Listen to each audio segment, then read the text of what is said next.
Merci beaucoup. Merci Monsieur Michel Petit, président du conseil d'administration de l'Institut océanographique.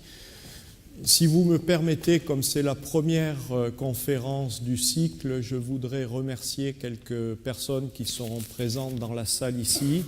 Donc en tout premier lieu, Monsieur Michel Petit, et à travers lui, l'ensemble des membres du conseil d'administration de l'Institut océanographique, qui nous donnent la direction et un constant soutien pour mettre en œuvre les programmes et les stratégies qu'ils ont arrêtés. Vraiment, c'est une grande chance pour un directeur général, pour une direction, il y a plusieurs directeurs dans l'amphithéâtre, de pouvoir bénéficier d'une direction et d'un soutien aussi complet du conseil d'administration. Je souhaite saluer et remercier également le président honoraire de l'Institut océanographique, M. Jean Chapon, qui a présidé ce conseil d'administration pendant de nombreuses années.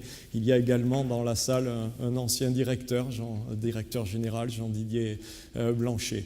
Mais je voudrais aussi remercier, si vous me le permettez, de nombreux partenaires qui sont dans l'amphithéâtre et qui participe avec l'Institut océanographique à cette mission noble de protection des requins. Nous en parlerons ce soir et tout au long de l'année, mais d'une façon générale de la protection de l'environnement. Je vais certainement en oublier, je vous prie de m'en excuser, mais je note ici d'éminents scientifiques qui sont venus assister à cette conférence et ça me fait chaud au cœur, cet intérêt pour les missions de l'Institut océanographique.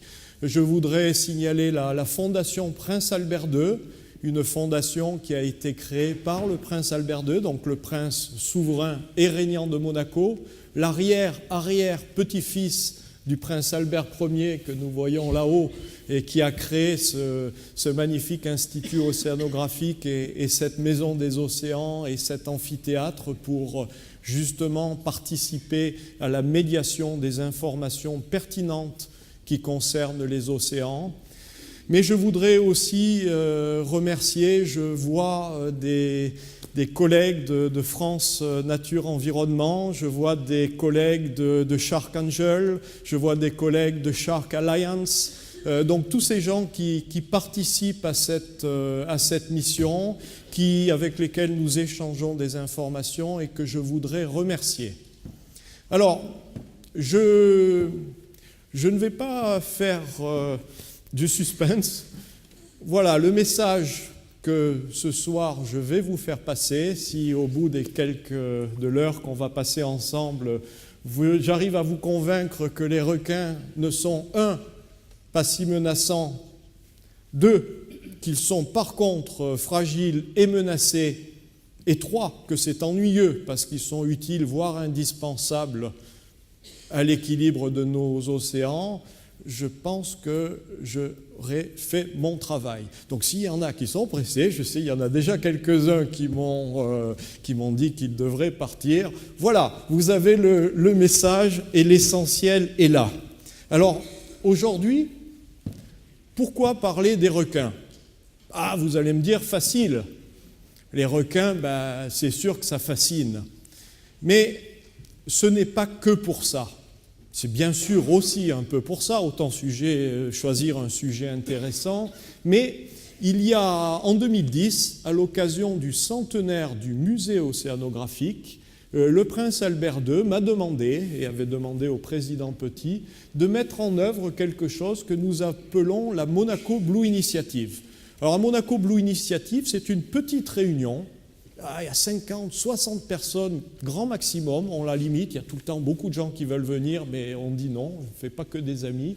Et le but, c'est de mettre 15 hommes politiques, souvent il y a des chefs d'État, des ministres, donc de très haut niveau, de mettre 15 chefs d'entreprise, de mettre 15 scientifiques de très haut niveau, de mettre des représentants des ONG et des médias, pour que tous ensemble, on parle des problèmes des océans. Et ce type de réunion, aussi surprenant que cela peut paraître, n'existait pas avant 2010 et je peux vous indiquer que la discussion elle est particulièrement fructueuse. Donc dès la première réunion, nous avons en fait identifié 2 sujets majeurs pour l'avenir des océans. Un, c'est ces super ou métaprédateurs, et en particulier les requins sont les représentants de cette catégorie, mais on peut trouver aussi les thons, par exemple. Peut-être certains d'entre vous connaissent le combat du prince Albert II pour la protection des thons. La Fondation Prince Albert II est particulièrement impliquée dans ce combat. Et le deuxième sujet étant les grandes profondeurs marines, les grands fonds. J'ai vu quelques fidèles qui sont venus l'an dernier. Donc l'an dernier, nous avons eu une dizaine de conférences sur le caractère un peu inconnu, extraordinaire et également fragile de ces grands fonds. Donc la Monaco Blue Initiative a vraiment identifié la question des requins, non pas comme une question anecdotique, comme une question un peu fascinante, mais vraiment comme une question extrêmement importante pour l'équilibre des requins. On rentrera un peu plus dans le sujet. Alors, je vais commencer, là j'ai déjà beaucoup parlé, et je vois quelques-uns d'entre vous qui disent « quand est-ce qu'on voit des requins ?» Donc, maintenant, voilà, alors là on a l'archétype du requin, hein, c'est le requin pélagique, des requins bordés ici, que nous voyons, donc qui nagent en pleine eau, qui nagent constamment parce qu'ils ont besoin de nager pour respirer, en fait, sinon ils ne savent pas faire passer l'eau sur leur branchie. Voilà ce balai un peu fascinant. Ah, le fameux Jaws, le grand requin blanc qui fascine et qui effraie en même temps. Le requin tigre, une tête impressionnante, hein? Bon, voilà l'image classique du requin. Et avec ces images, notre culture, le cinéma, les peintres en ont toujours rajouté. Alors vous avez ici un tableau de John Singleton Copley, XVIIIe siècle, qui peint l'attaque par un requin, vous voyez sa gueule ici, qui attaque un jeune matelot qui était parti se baigner dans le port de La Havane, en l'occurrence, et une expédition héroïque pour aller sauver ce matelot. Donc vous voyez, à droite, vous avez une image de Jaws, les dents de la mer, certains l'auront reconnu. C'est vrai que Jaws a particulièrement marqué les esprits, et pour ceux qui ont plus de 35 ans, c'est quelque chose dont je pense tout le monde se souvient, mais ce sentiment d'effroi, de crainte, c'est quelque chose qui existe depuis beaucoup plus longtemps. Alors, les requins, effectivement, dans nos civilisations occidentales, sont craints, ils effraient. Il faut savoir que dans d'autres civilisations, des civilisations aborigènes, on en trouve notamment au Pacifique. Vous avez à droite un indigène, un aborigène de Papouasie-Nouvelle-Guinée, où le requin est un animal qui est vénéré. C'est souvent un dieu. À gauche, vous avez le dessin d'une œuvre d'art qui n'existe pas encore et qui, j'espère, existera dans le cadre d'une exposition que nous préparons au Musée océanographique de Monaco. Cette œuvre s'appelle Moutouk et elle est elle sera réalisée par un artiste qui s'appelle Denis Nona.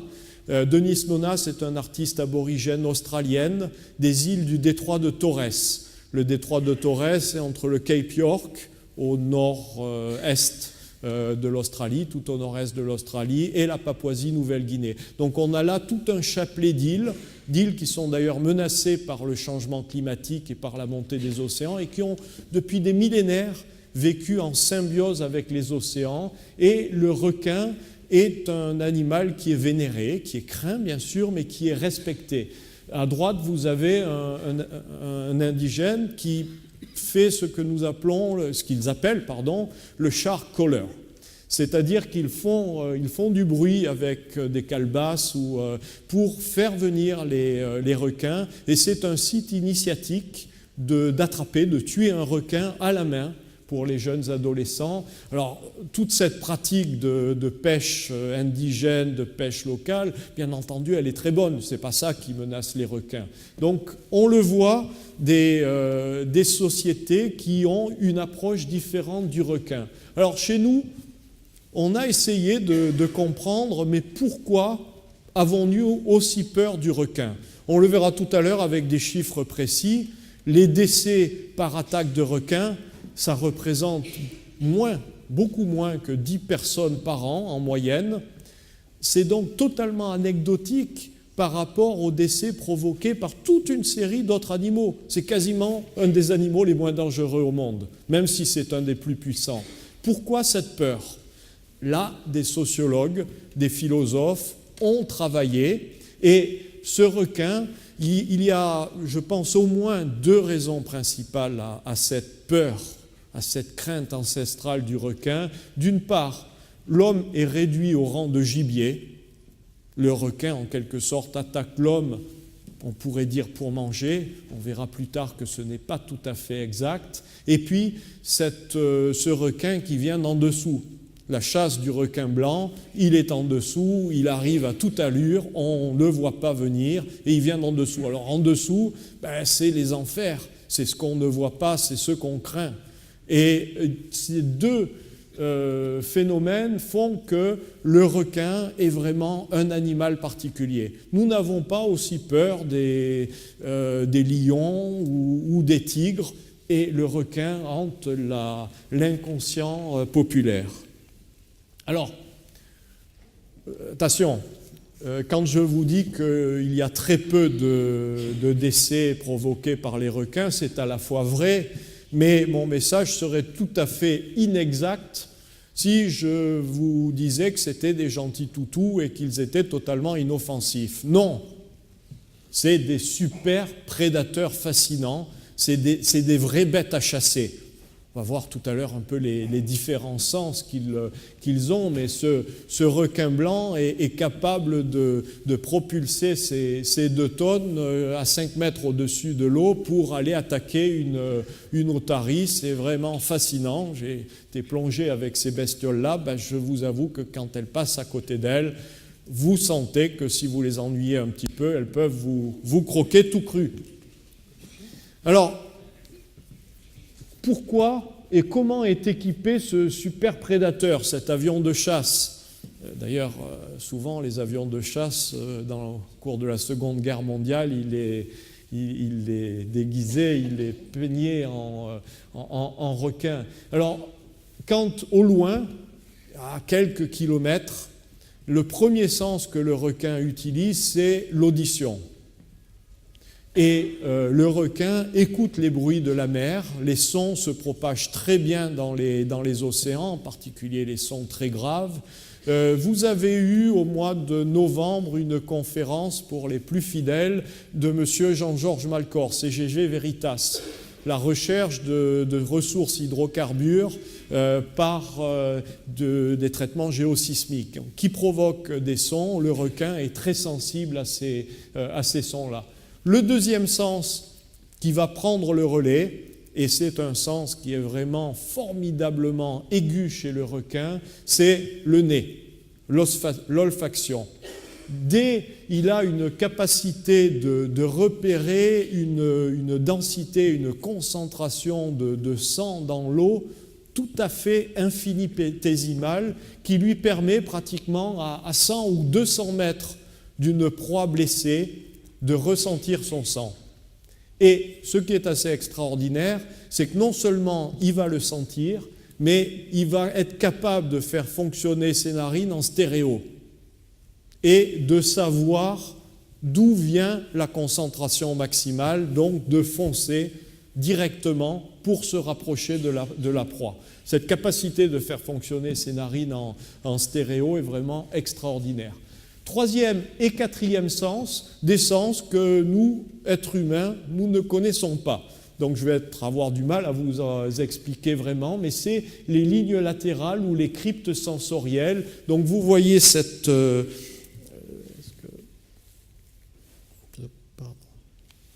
Vous voyez cette ligne, toute une série de cellules qui sont sur le flanc du requin, qui lui permettent en fait de ressentir les mouvements. Et à peu près à cette distance, donc de l'ordre de 100 à 200 mètres, le requin va ressentir dans son corps les mouvements. Lorsque un poisson est blessé, ou par exemple qu'un chasseur sous-marin va tirer un poisson et le poisson va se débattre, le requin à 100 ou 200 mètres va le ressentir. Et bien entendu, il va rechercher. Ensuite, à 15-20 mètres, ça dépend de la turbidité de l'eau, la vision vient prendre le relais. Ce n'est pas un sens très pointu chez le requin. Il ne s'en sert pas beaucoup. Quand il attaque, il révulse ses yeux, souvent il arrête de s'en servir, il n'est pas très bon au niveau de la vision. Puis, à proximité quasiment immédiate, 5 à 10 cm, là encore un sens tout à fait extraordinaire, les ampoules de Lorenzini. C'est toute une cellule sur la gueule du requin qui arrive à détecter les champs électromagnétiques. Et en fait, à cette distance-là, il ressent et il est capable de sentir, par exemple, dans le sable, un animal qui provoque par ses mouvements des champs électromagnétiques. Et ensuite, le requin a une capacité de toucher. Et en général, d'ailleurs, quand il sent, par exemple, la combinaison néoprène d'un plongeur, il n'aime pas trop. Et il risque de blesser, mais il ne va pas forcément s'acharner. Et ensuite, le requin est un gourmet. Et il ressent dans sa bouche, on a eu du mal à les interroger, mais le requin sait quel type de chair lui plaît particulièrement. Il aime bien les otaries ou les tortues, par exemple, ça c'est évident.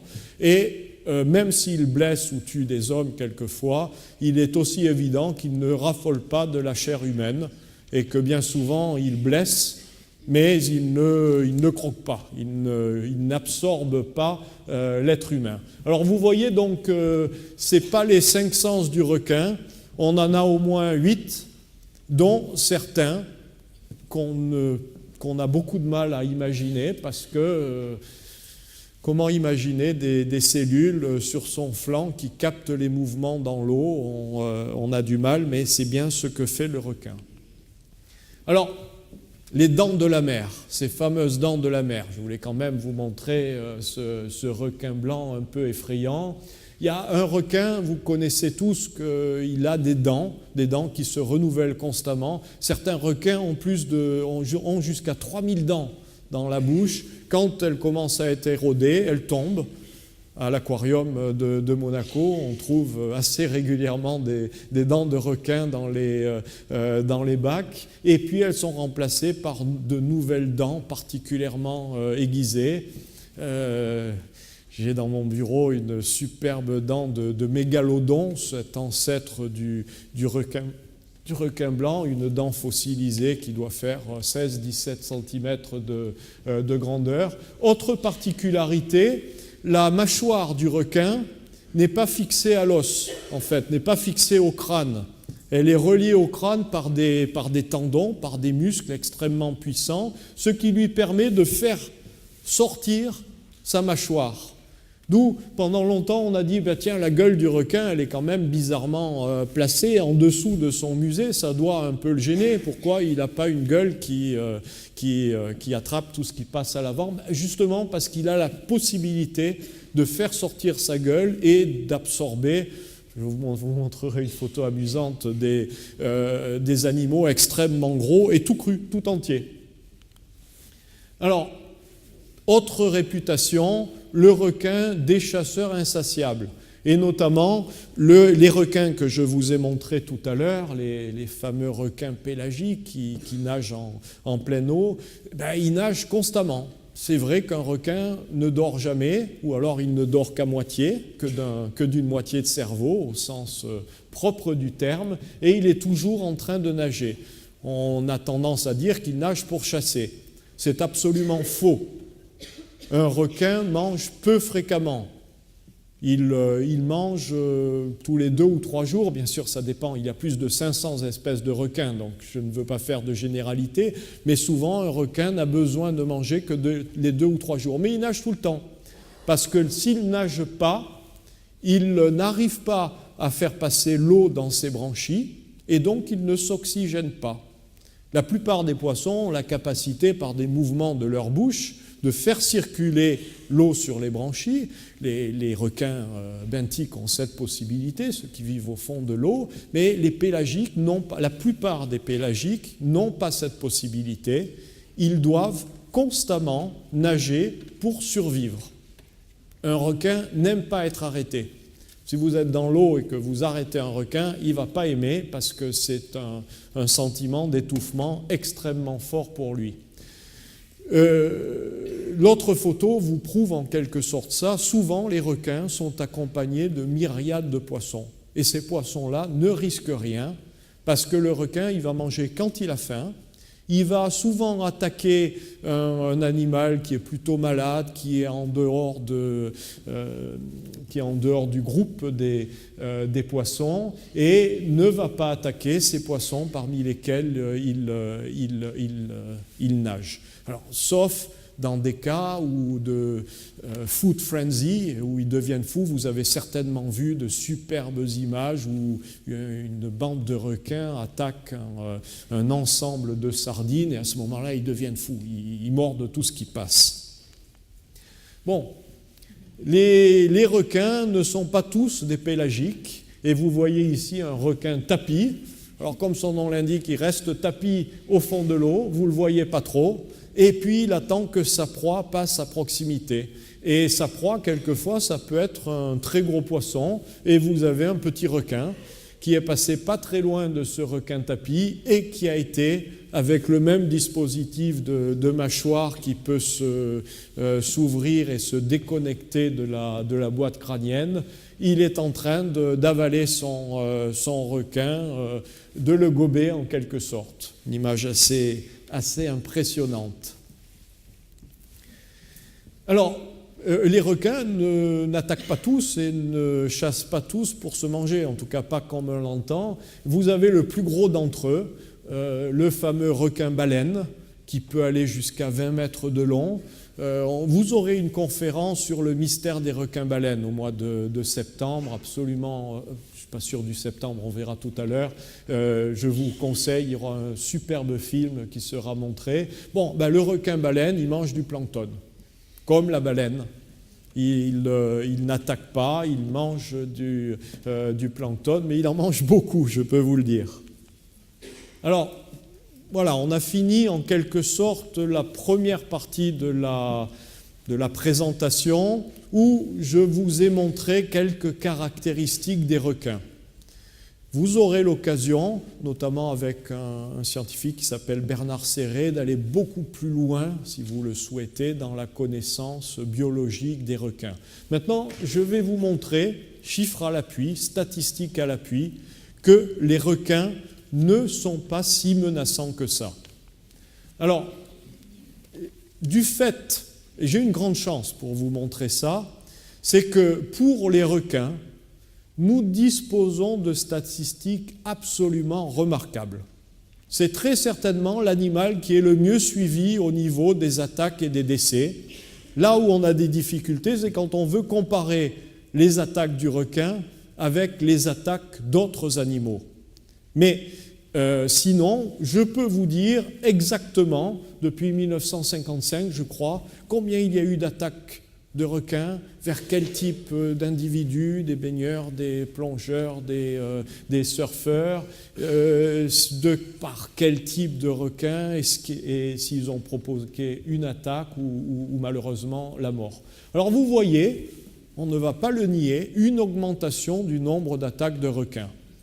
Souvent, c'est une question que posent les journalistes. Ah, il y a eu 3 décès malheureusement à La Réunion, mais c'est une augmentation extrêmement importante. Alors, il ne faut pas s'attacher à ça, mais oui, c'est vrai qu'il y a plus d'attaques et plus de décès. Alors, la question, les requins deviennent-ils plus méchants?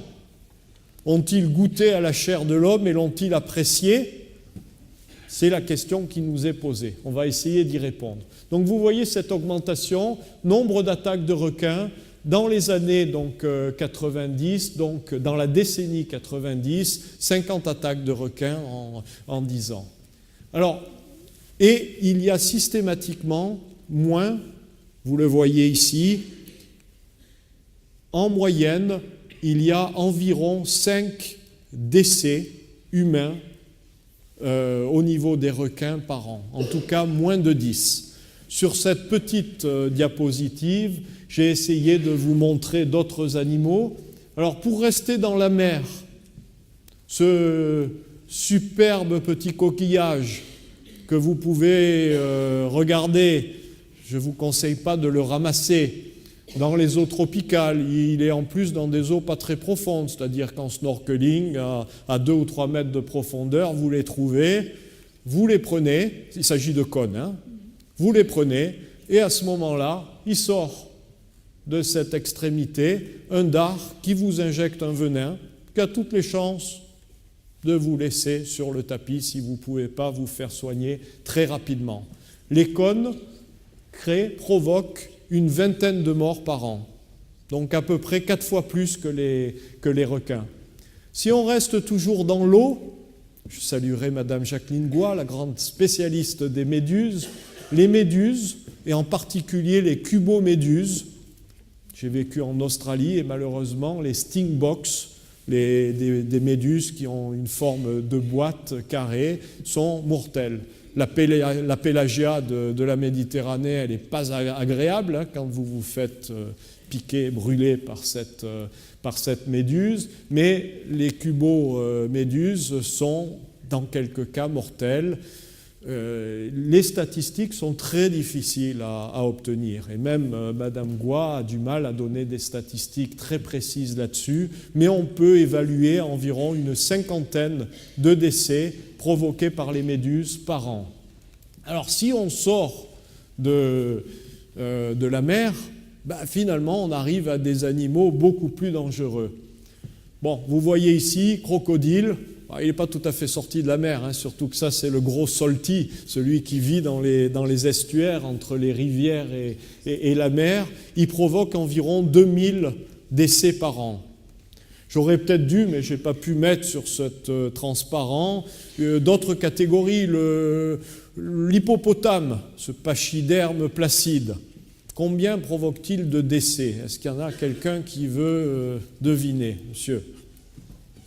Non? Bon, allez, 200 décès par an provoqués par les hippopotames. Beaucoup plus petit, l'abeille. Combien de décès par an par les abeilles? Vous avez une idée? Ouais, c'est pas mal. J'ai entendu 500, alors je ne vais pas me disputer parce que moi j'ai 400, mais franchement je ne les ai pas tous comptés. Donc en tout cas, plusieurs centaines de décès par an par les abeilles. Les éléphants. Combien? 50. Ah non, ça c'est pas bon. Il y en a environ 600. Il y en a plus de 500 de décès provoqués par les éléphants. Et on arrive au crocodile 2000. Alors vous avez le crocodile 2000. Ensuite, dans les champions, les serpents. Est-ce qu'il y a un animal entre le crocodile et le serpent? Pardon? Le varan. Le varan de Komodo, je pense pas qu'il attaque autant. Il n'y en a pas beaucoup des varans dans le monde, donc je ne crois pas que ça soit... À mon avis, il est moins que le crocodile. J'ai pas le chiffre, mais c'est... Je me suis fait charger une fois par un varan qui n'était pas de Komodo, mais qui était du Sarawak, au large de Kuching, c'est sur l'île de Bornéo. C'est très impressionnant, un varan. Bon, je me suis mis derrière un arbre, il est passé à côté, mais c'est très, très, très impressionnant. Non, ça ressemble un peu au serpent. C'est le scorpion. Il y a entre 3000 et 5000 décès par an provoqués par des scorpions. Les serpents, on a du mal, hein. Moi, quand j'ai recherché 100 000, je me suis dit, c'est pas possible, 100 000 décès par an par les serpents, mais oui, il y a 100 000 décès par an par les serpents. Et puis, bon, le super champion de tous les prédateurs, enfin non, prédateur est un... Mais des dangers, des animaux dangereux, c'est le moustique. 800 000 morts. Vous avez deviné pourquoi ? Le paludisme, la malaria. Donc effectivement, malheureusement, il y a encore un peu moins d'1 million de décès par an, 800 000 liés à la malaria et à la transmission par les moustiques. Alors, ça, c'était un peu le transparent sur les dangers des animaux. Bah, nos gentils, je n'ai pas parlé des chiens, tiens, nos gentils toutous, ils en croquent quand même quelques centaines par an, hein, les gentils toutous. Donc tout ça, c'est chaque fois beaucoup plus important que les requins. Alors quand je dis beaucoup plus important que le requin, j'ai envie d'engueuler M. Dufourneau qui a préparé, parce que c'est faux. Les requins ne provoquent pas 10 décès par an. Combien ils en provoquent en vérité ? Combien ? 5. Ah, il y a quelqu'un qui écoute bien. Mais est-ce qu'il y a quelqu'un qui a bien écouté le président Petit ? Il vous a donné des éléments de réponse dans son introduction. Ils en provoquent 1000 fois plus. Il y a au moins 10 000 décès par an provoqués par les requins. Pourquoi ? Exactement. Ah, président, on vous a écouté. J'espérais bien être le seul à connaître la réponse, mais vous l'avez donnée. Donc, la ciguatera. La ciguatera, on n'en a pas dans nos contrées septentrionales, mais par contre, sur les tropiques, dans les récifs coralliens, c'est une toxine qui se développe sur une petite algue qui pousse sur les récifs coralliens. Cette petite algue, elle est mangée. Si vous en prenez une touffe et que vous la mangez, la concentration de toxines dans cette algue, elle ne va rien vous faire. Cette algue, elle est mangée par des poissons herbivores qui mangent des algues. Et ils en mangent toujours. Et progressivement, cette toxine, elle va se concentrer dans les poissons herbivores. Donc, la concentration va être plus importante. Et les poissons herbivores, ils vont être mangés par les poissons carnivores. Et la concentration de toxines va être encore plus importante. Et puis ces poissons carnivores, ils vont être mangés, et quelquefois, il y a encore 2 ou 3 étages comme ça, par ces méta-prédateurs, ces super-prédateurs que sont les requins. Donc, un message que je veux vous indiquer, ne mangez pas de requins. Pas pour ce que je vous ai expliqué ce soir, qui sont fragiles et qui sont utiles. Bah, si, je sais que si vous êtes là, c'est que vous faites attention à l'environnement, mais ne mangez pas de requins parce que c'est bourré de polluants, c'est bourré de toxines. Et dans les ailerons de requins, on trouve notamment des concentrations de toxines ou de mercure qui sont beaucoup plus importantes que celles qui sont recommandées par l'OMS pour les aliments. Donc, ce n'est pas 10 décès par an. En fait, là encore, les statistiques sont quasiment inexistantes, mais on évalue à environ 50 000 décès par an liés à la ciguatera, donc la consommation de toxines.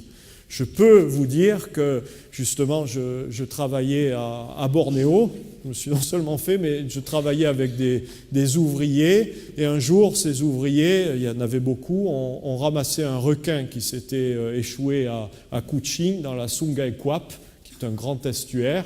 Ils l'ont mangé, et 2 d'entre eux sont morts de ciguatera, donc c'est une toxine qui, en gros, paralyse en quelques heures. C'est très rapide, et c'est un accident qu'on retrouve assez fréquemment sous les tropiques. Alors, j'ai voulu quand même vous montrer quelques autres causes de décès, et qui sont, les accidents de plongée. On a des grands amateurs de plongée. Bon, faites attention, 150 décès par an. Le nombre de licenciés PADI, Professional Association of Divers, et donc le certificat niveau 1 a été multiplié par 5 au cours des 15 dernières années. Mais 150 décès liés à la plongée.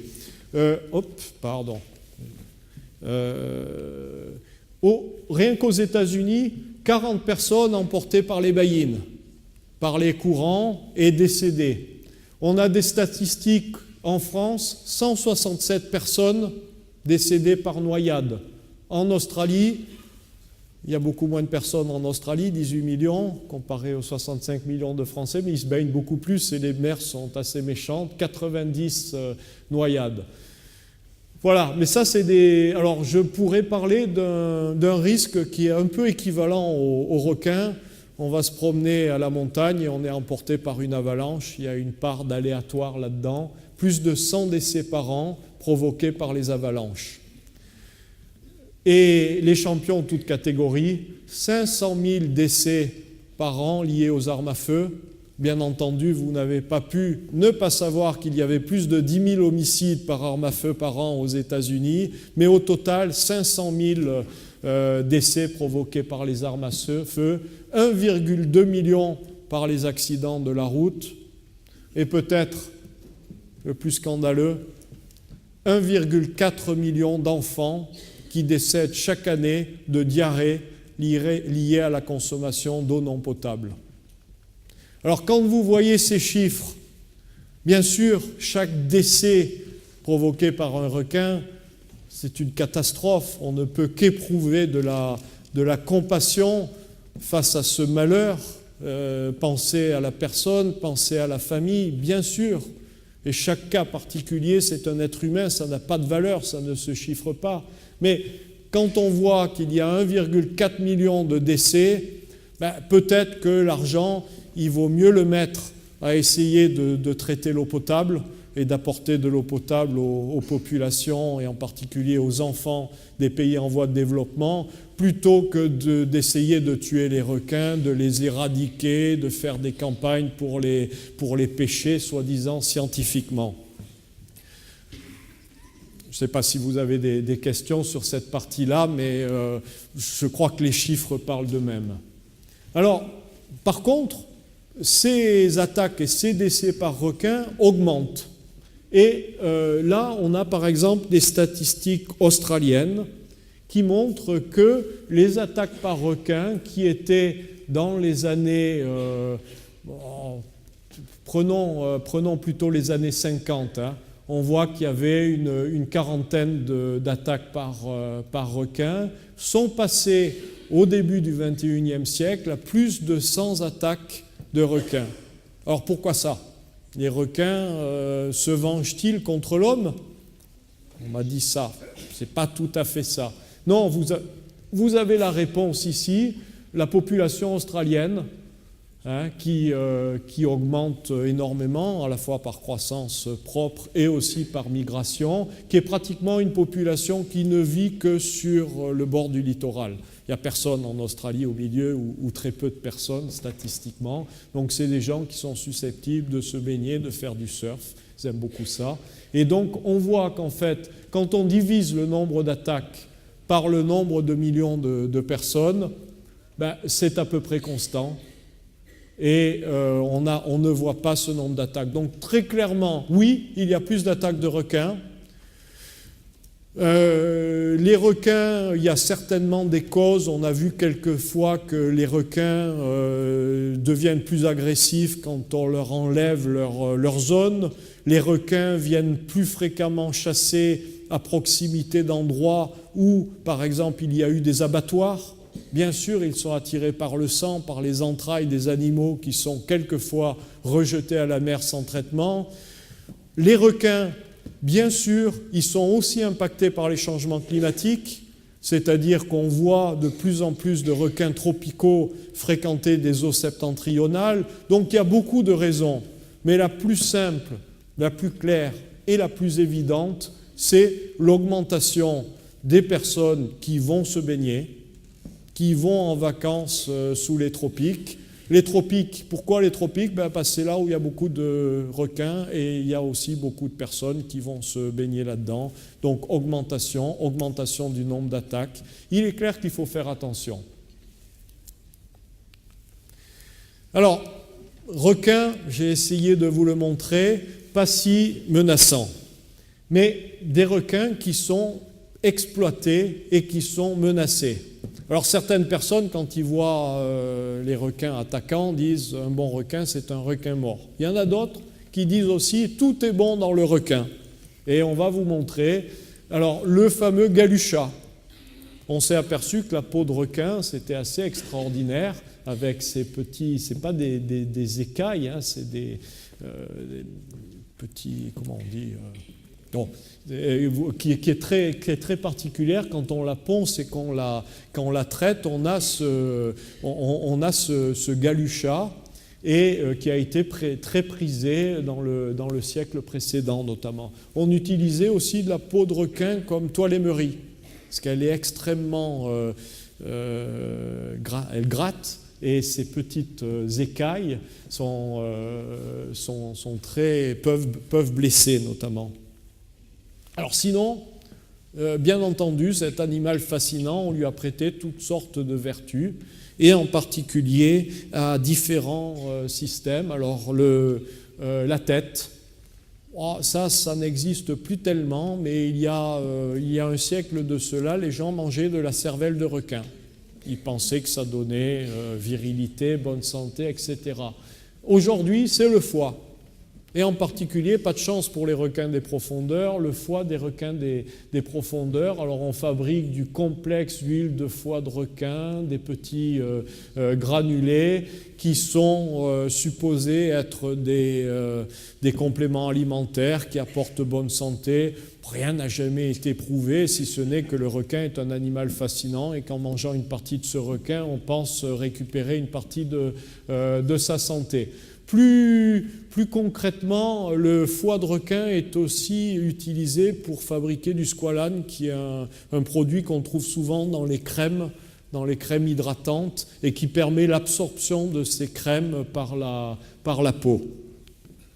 Alors, et puis, le président Petit l'a signalé, les ailerons de l'horreur. Alors, ça n'existe pas tellement dans les sociétés occidentales, mais en Chine, c'est une pratique qui est très ancienne. Je crois que ça a commencé dans la dynastie des Sun, mais ça s'est développé vraiment au niveau du XVIIe siècle, dans la dynastie des Ming, où l'empereur servait des ailerons de requin, de la soupe d'ailerons de requin.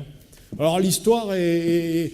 Quand les pêcheurs chinois allaient voyager dans d'autres pays, vous voyez que les pêcheurs, en fait, ne gardaient pas les ailerons. C'est immangeable un aileron de requin. C'est cartilagineux, c'est dur, c'est amer. Et ils ont progressivement inventé un long process coûteux de faire sécher, de faire tremper dans de l'eau avec du gingembre pour donner un peu de goût, puis de refaire sécher, d'enlever la peau, de découper en fines cartilages pour faire cette soupe qui était très compliquée. Donc effectivement, dans l'ancien temps, c'était un mets qui était utilisé dans la classe prestigieuse en Chine. Mais il y avait quelques centaines, voire milliers de personnes qui pouvaient se permettre ça. Et du temps de Mao, tous les symboles du luxe ont été interdits, et donc la soupe d'aileron de requin a été interdite. Et donc, quand il y a eu une ouverture du régime communiste, je pense que ça s'est passé sous Deng Xiaoping, où on a pu recommencer, c'est vraiment devenu un symbole du luxe. Aujourd'hui, on ne peut pas, ou plus exactement, 9 mariages sur 10 en Chine, on sert de la soupe d'aileron de requin. Alors, ça en arrive tellement que, bien entendu, tous les requins autour d'Hong Kong, ils ont été rapidement éradiqués, et qu'aujourd'hui, finalement, une bonne partie des flottes, et en particulier, je pourrais citer le Costa Rica, mais aussi plus près de nous, les pêcheurs espagnols ou néerlandais, pêchent des requins pour le marché, pour les ailerons et pour le marché chinois. Alors on va revenir un peu plus en détail. Vous voyez, avec cette pratique que le président a signalée, qu'on appelle le finning, c'est-à-dire couper les ailerons, attraper un requin, lui couper ses ailerons, que vous voyez sécher sur la ligne avec les hameçons, et le rejeter à l'eau agonisant. Il y a de superbes images dans le film Océan, notamment. Vous allez avoir François Sarano qui va venir faire une conférence quand je parle du film Océan. Voilà. Résultat, chaque année, plus de 50 millions de requins sont tués.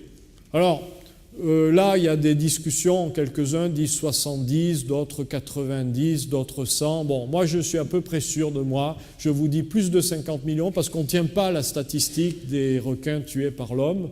Mais pendant que je vous parle, ça fait maintenant un petit peu moins d'une heure, mais il y a eu 5704 requins qui ont été tués. Toutes les heures, 5700 requins tués. Bon, je crois qu'il faut arrêter ça. D'autant plus que les requins, si ce sont des super prédateurs, pendant 400 millions d'années, moins 100 ans, n'ont craint personne. Et comme ils ne craignaient personne, ils s'autorégulaient eux-mêmes. Si les requins s'étaient reproduits comme des sardines, il y aurait eu plein de requins qui auraient asséché la biodiversité dans les océans et progressivement, dans une lente évolution, en fait, les requins n'ont pas besoin de se reproduire de façon forte et régulière. Et en fait, ils pondent, enfin quand je dis ils pondent, on a tout type de requins. Hein. On a effectivement des requins ovipares, la roussette pond des œufs. On a des requins vivipares, le bulldog donne des petits requins qui vivent, où une bonne partie d'entre eux sont ovivipares. C'est-à-dire qu'ils ont des œufs qu'ils gardent dans le ventre et l'œuf, en fait, éclot dans le ventre de la maman et le requin naît. Mais il ne procrée qu'un petit nombre de requins et ce petit requin, il va mettre de nombreuses années à devenir sexuellement mature. Un requin blanc, ça met 10 ans à devenir sexuellement mature. Et donc, la régulation de la pêche, par exemple, par les quotas, quand on s'aperçoit qu'il y a moins de sardines, on diminue les quotas et au bout de 2 ou 3 ans, les populations quand même arrivent à redémarrer si on n'a pas atteint un niveau quasiment d'extinction. Pour les requins, ce n'est pas vrai. Ça mettra beaucoup, beaucoup plus de temps si on arrive à protéger les requins. Donc c'est des animaux qui sont fragiles parce qu'en fait, ils n'ont jamais connu de prédateurs. Sauf depuis, effectivement, une centaine d'années avec ce métaprédateur qu'est l'homme. Alors, pourquoi se préoccuper des requins ? Parce que les requins sont indispensables aux écosystèmes. On le voit dans les systèmes coralliens, ces animaux sont indispensables. Alors pourquoi ? Je vais essayer de vous l'expliquer. En vous donnant par exemple un exemple. Côte nord, côte nord-est des États-Unis, aux environs de la baie de Chesapeake. Depuis une centaine d'années, il y avait une grande industrie d'ostréiculture en quelque sorte. Les gens pêchaient des pétoncles. Et il y avait un bon nombre de pétoncles qui étaient pêchés régulièrement, mais qui arrivaient à se reproduire. Puis, les pêcheurs, il y avait quelques requins, il y avait quelques raies. Les pêcheurs ont décimé, il y a une trentaine d'années, les requins. Résultat, les raies se sont multipliées. Et effectivement, lorsque vous laissez des raies tranquilles, les raies ne sont pas comme les requins. Elles procréent énormément. Donc on arrive très rapidement à des essaims de raies qui se sont régalés avec les pétoncles et on arrive à une situation où l'industrie de la pétoncle sur la côte nord-est des États-Unis, l'Atlantique nord-ouest, côte nord-est des États-Unis, a été complètement décimée pendant de très nombreuses années. Dans tout le monde, on a des exemples de cette nature. Alors je pourrais vous en citer en Nouvelle-Zélande, il y a une pêche à la langouste qui marche bien, elles sont excellentes, il y en avait beaucoup. Et il y avait un équilibre entre les requins, un poisson qui ressemble un peu à notre mérou méditerranéen, les poulpes et les langoustes. On a pêché les requins. Les populations de requins ont diminué. Qu'est-ce qui se passe ? Les populations de poissons qui étaient mangées par les requins, un peu du type mérou, se sont multipliées. Résultat, qu'est-ce qui est devenu au niveau des poulpes ? Alors, ces poissons, en fait, ont mangé... attendez, comment ça se passe? C'est compliqué parce qu'on sait... Les poissons ont mangé les poissons qui mangeaient les poulpes, en fait, et les poulpes se sont multipliées. Et les poulpes ont mangé les langoustes. Résultat, les langoustes ont quasiment diminué. Autre exemple, Afrique du Sud, Jaws, les requins blancs. Il y a eu un dispositif où, pendant longtemps, les requins ont été chassés, quelquefois pour le plaisir. Résultat, les otaries, dont se régalent les requins, se sont multipliés, et les otaries ont mangé les maquereaux qui étaient pêchés par l'industrie de la pêche. On voit toute une série de conséquences, c'est quelquefois difficile. Dans d'autres endroits, les requins se nourrissent beaucoup de tortues. Ils adorent les tortues. Alors vous me dites, ben, si les requins disparaissent, les tortues vont augmenter. Faux. En l'occurrence, les requins, ils mangent plutôt les tortues malades, qui nagent pas très vite, qui ne savent pas se protéger. Et quand on arrête de manger les malades, ben, les virus se développent et des épidémies de virus ont décimé des populations de tortues. Donc on a des systèmes, en fait, qui sont là, cette fameuse chaîne trophique des océans, qui est beaucoup plus complexe que les chaînes alimentaires sur Terre.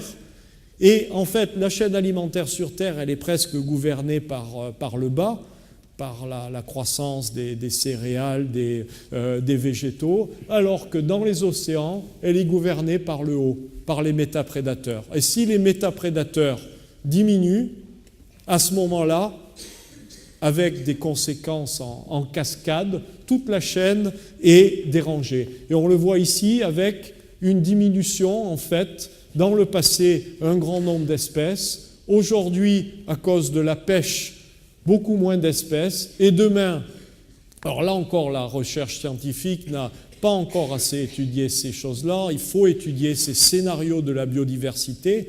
J'espère que l'IPBES, l'équivalent pour la biodiversité du GIEC qui a été créé l'an dernier, va étudier ça. Que se passe-t-il si les requins disparaissent? Des océans qui ont beaucoup moins de biodiversité, avec vraisemblablement une multiplication des méduses et une multiplication des algues. Un petit schéma simple, ce n'est pas vraiment sur les requins, mais je ne résiste pas au plaisir de vous expliquer quelque chose. Vous avez tous certainement entendu parler du peak oil, le moment où l'homme ne sera plus capable de récolter suffisamment de pétrole. Alors, il y a 20 ans, on disait que le peak oil était dans 10 ans.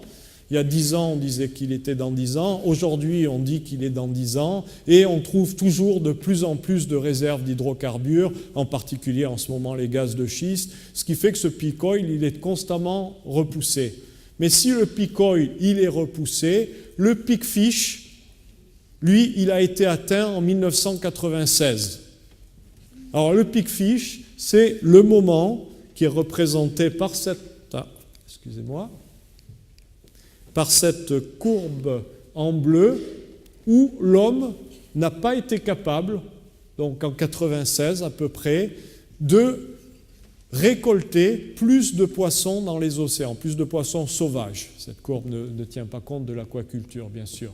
Et malgré un effort de pêche qui augmente, les poissons se font plus rares dans les océans et l'homme est en fait capable de pêcher moins de poissons. On le voit ici, une augmentation de la pêche qui est passée de 20 millions de poissons pêchés par an dans les années 50 à près de 90 dans les années 90, avec un effort de pêche qui en fait est plus industriel, avec des bateaux plus grands qui vont pêcher plus loin, des systèmes beaucoup plus efficaces, donc qui arrivent à pêcher plus, mais à partir des années 90, malgré un effort de pêche accru et qui augmente, notamment grâce aux subventions et autres, nous avons un niveau de pêche des poissons qui diminue. C'est une stupidité, bien entendu. On est en train de ravager les océans et les premiers poissons qui disparaissent sont les requins.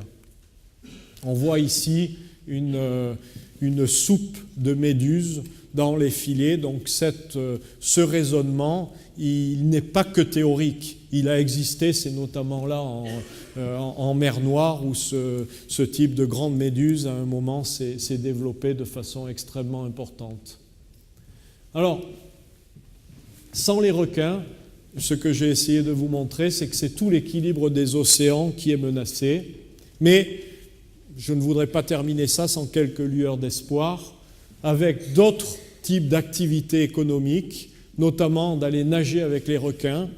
Bon, je vous conseille d'aller plutôt nager avec les requins-baleines qu'avec les grands requins blancs, c'est quand même plus facile. Même si le mois prochain, vous allez accueillir Pierre Frolat, je crois que c'est le 11 ou février, qui lui nage avec les tigres, avec les bulldogs et avec les blancs, mais essayez d'abord la baleine, ça sera plus sympathique. Des pays de plus en plus se rendent compte qu'un requin vivant, ça vaut beaucoup plus qu'un requin mort, notamment pour le tourisme.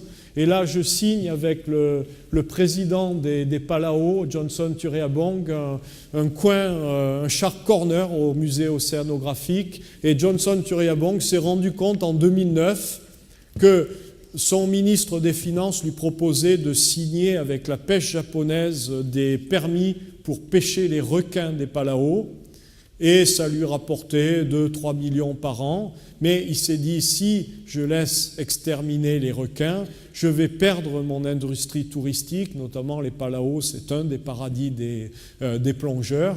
Et il a protégé l'ensemble de la zone d'exclusivité économique des Palau, plus de 600 000 km², plus grand que la France. Alors, c'est un sanctuaire pour les requins, ce n'est pas assez protégé, on y verra tout à l'heure, mais ce sont de très bonnes initiatives. Il y a 18 mois à peu près, la Micronésie, qui rassemble un certain nombre d'États du Pacifique, a rejoint avec plus de 6 millions de kilomètres carrés qui ont été protégés. Alors, je voudrais rendre un petit hommage, on le fait rarement, à la commissaire européenne, à la Commission européenne, et en particulier à la commissaire européenne à la pêche, Madame Maria Damanaki, qui se bat courageusement pour la protection des océans et notamment pour la protection des requins. C'est un des combats de Shark Alliance qui était d'interdire le finning en Europe et par les bateaux européens. Alors cette interdiction existait déjà depuis 2003, mais avec de nombreuses possibilités de dérogation qui faisaient que les chalutiers espagnols notamment se régalaient beaucoup. Il y a eu un vote au mois de décembre du Parlement européen qui a carrément interdit le finning sans exception et nous espérons que ce vote va être ratifié par le Conseil des ministres. Si tout se passe bien, on devrait célébrer ça avec vous, si vous le voulez bien, lors de notre conférence du mois de février. Donc, merci à Maria Damanaki. Vous voyez les différents pays que je citais tout à l'heure qui exportent des ailerons de requin vers la Chine. Bon, je vais passer un peu rapidement parce que j'ai pris beaucoup de temps et je voudrais quand même qu'il y ait quelques questions. Donc, je me répète, mais merci d'être restés. Le message, c'est le même qu'au début. Ils ne sont pas si menaçants, ils sont menacés et pourtant, ils sont utiles, voire indispensables aux océans. Alors, un petit film pour nous réconcilier avec les requins. On voit ici Pierre Frolat nager avec son caméraman Fred Buil, un beau tigre. Et vous voyez une relation apaisée entre l'homme et le requin. Ça, c'est un peu plus difficile à faire qu'avec le requin-baleine quand même. Ne t'accroche pas.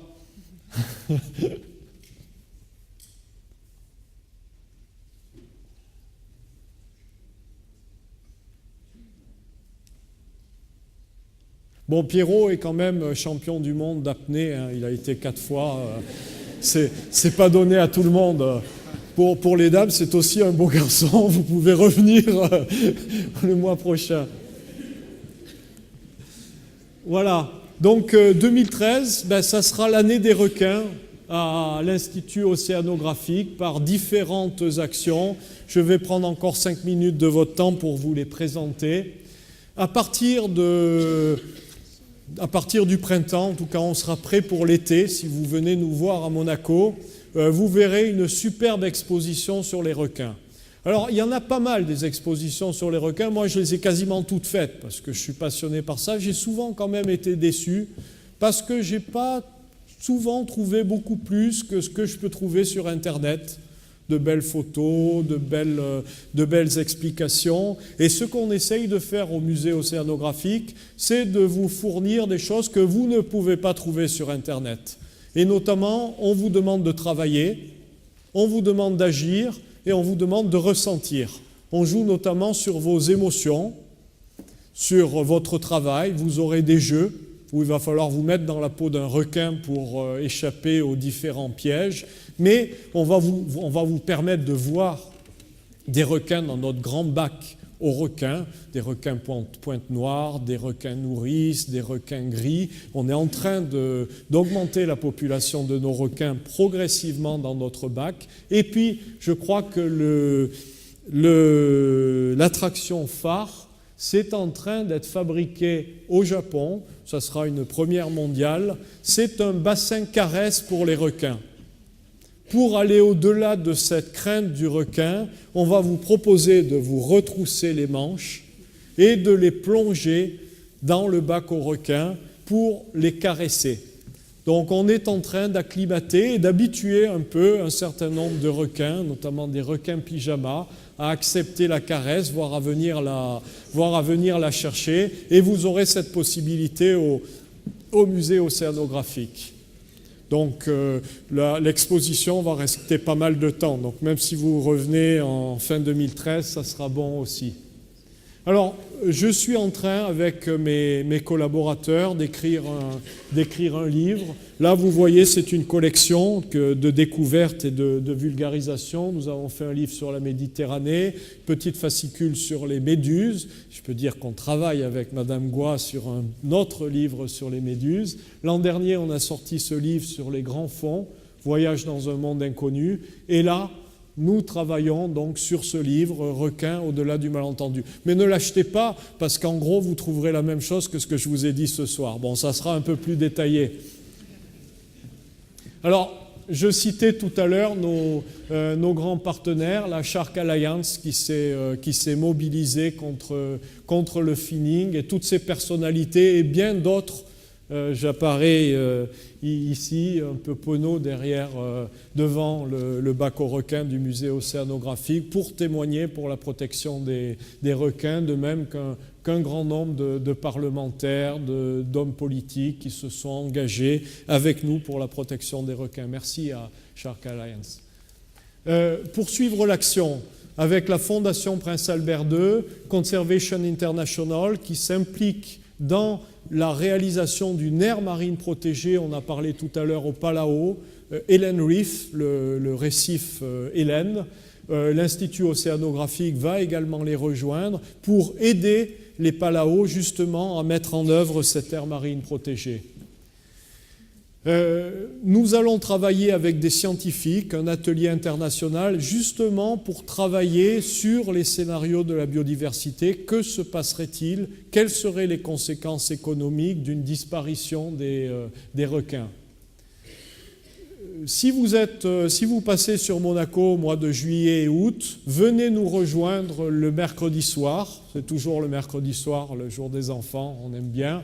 Où vous aurez la possibilité de passer un moment merveilleux à visiter le musée en nocturne. En général, on fait venir 1 ou 2 musiciens qui mettent une ambiance absolument extraordinaire.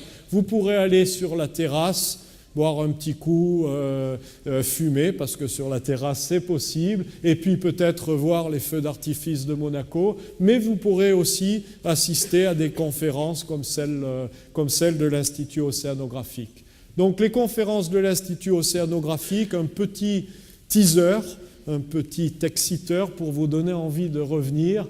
Donc Pierre Frola, recordman du monde d'apnée, qui sera là le mercredi 13 février, avec Shark Alliance notamment.